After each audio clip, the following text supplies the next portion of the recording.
What's going on, everyone? Jeremy here from The Quartering, and when I saw this headline, when I saw this story, I thought it was from a Babylon Bee article. Like, literal director of show entitled Woke, which is about getting woke.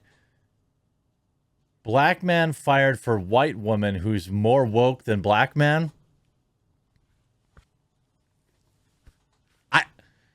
We just gotta jump into the article. If you don't know, woke is essentially this guy who's a cartoonist, and they describe he's on the verge of mainstream success when an unexpected event changes his life. With a fresh outlook on the world, he must navigate the new voices and ideas that confront and challenge him.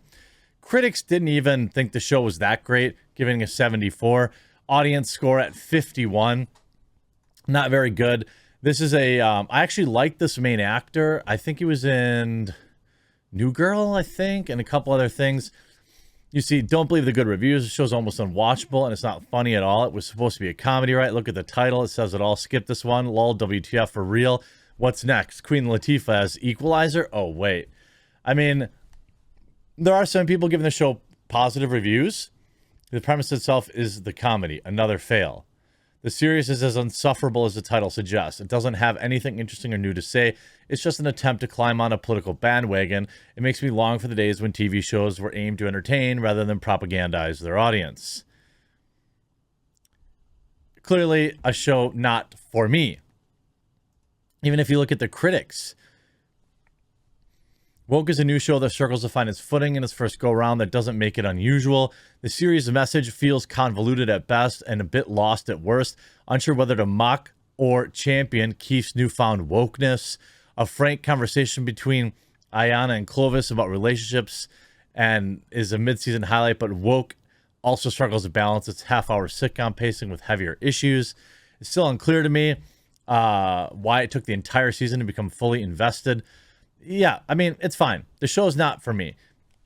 You see, like, the very first review on the show, I couldn't even get through the first episode. You're crazy to think the cops would just tackle a guy because he looks like a perp instead of routine questioning and a photo on hand to rule him out in the first place. But cops are bad, am I right?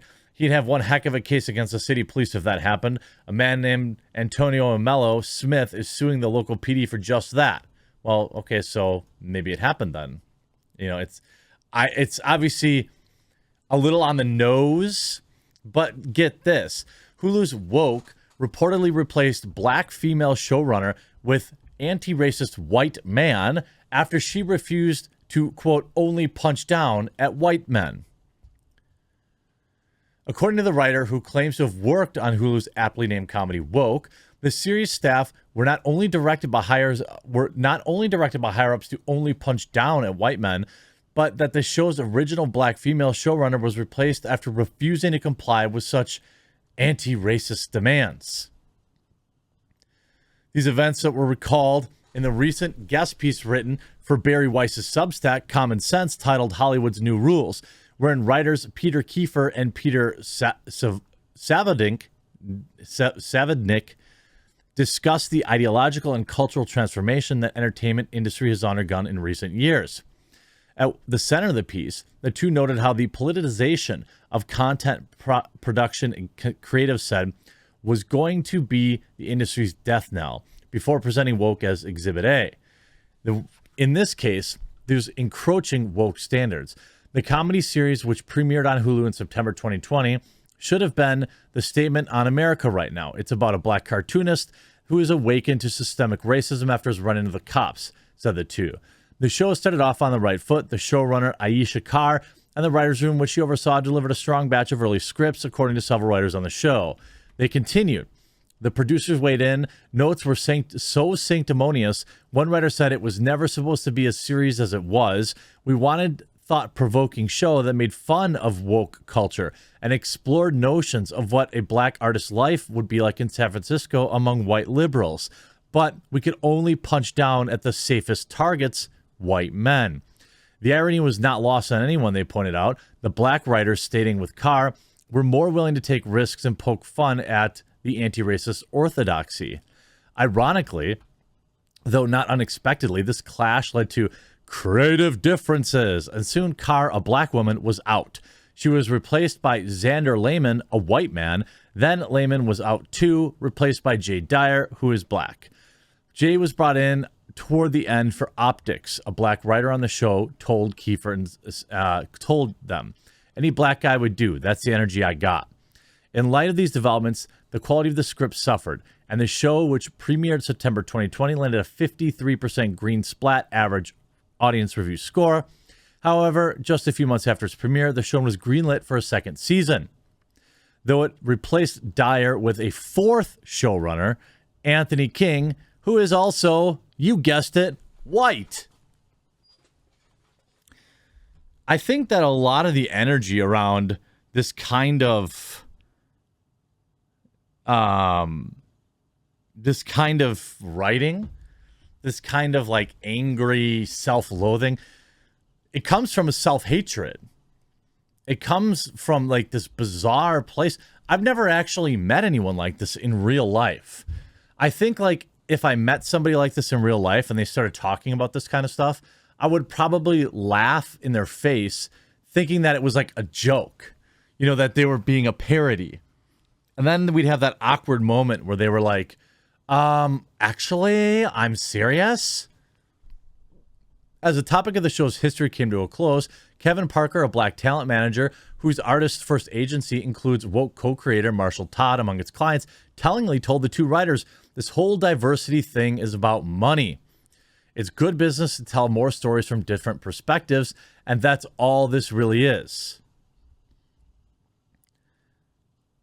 You see some of the comments on this. These shows ultimately paint themselves into a corner. When you only have one target and you are unable to see the absurdities of the world around you by looking at oneself and seeing the humor in each of us, regardless of color or creed, then your show literally runs out of steam. Yet another example of the woke feeling they know better than the people who they claim to represent, and all too happy to silence them to push their own worldview.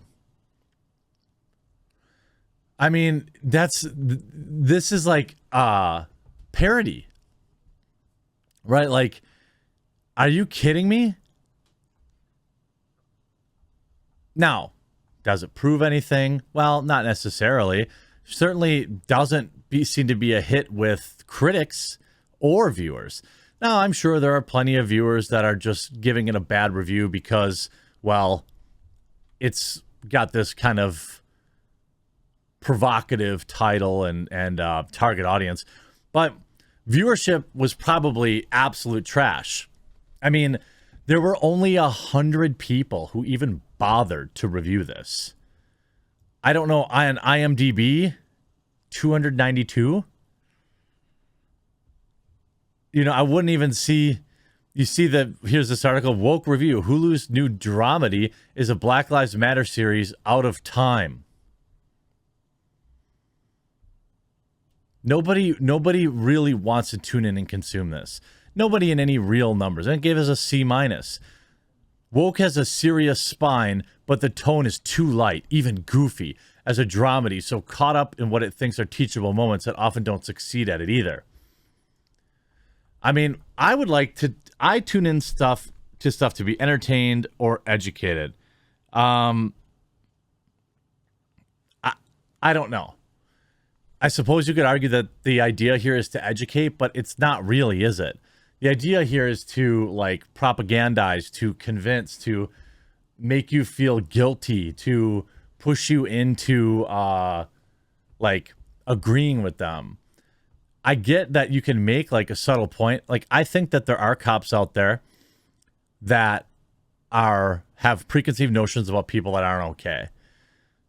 But I don't think that's true of all cops. And I don't like the laziness of just kind of painting all cops as this. Every interaction I've ever had with a police officer, you know, always seems to go pretty differently.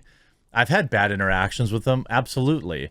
And you know, that's where someone will paint the straw man and be like, well, that's because you're white. If you weren't white, you'd probably be dead. I mean, evidence, please. You're just saying something with, you know, like you're just making up, you know. By the way, in every case, I was very respectful, and things even didn't always. I was very respectful. I remember one time, an officer, they were looking for a car that looked like mine. He pulled me over, and then it was fine. Like, I was fine. I wasn't speeding or, under the influence of anything. But I did have perhaps some, how do I say this? Oregano spice in the car. And he said, hey, do you mind if I search your car? And I said, no, I don't consent to any searches. And I was only, I think, 18 or 19 at this time. And he got really crummy with me, but tough. You don't get to accidentally pull me over and then search my car. That was not a good cop, So, I don't blindly defend them all, but I also don't throw them all under the same garbage bus, I want Hulu and Disney Plus and all these to keep making this garbage, because the more they make it, the more money they lose. And I think ultimately the less power they have, which is good for us. Hope you enjoyed this video. We'll talk to you again real soon.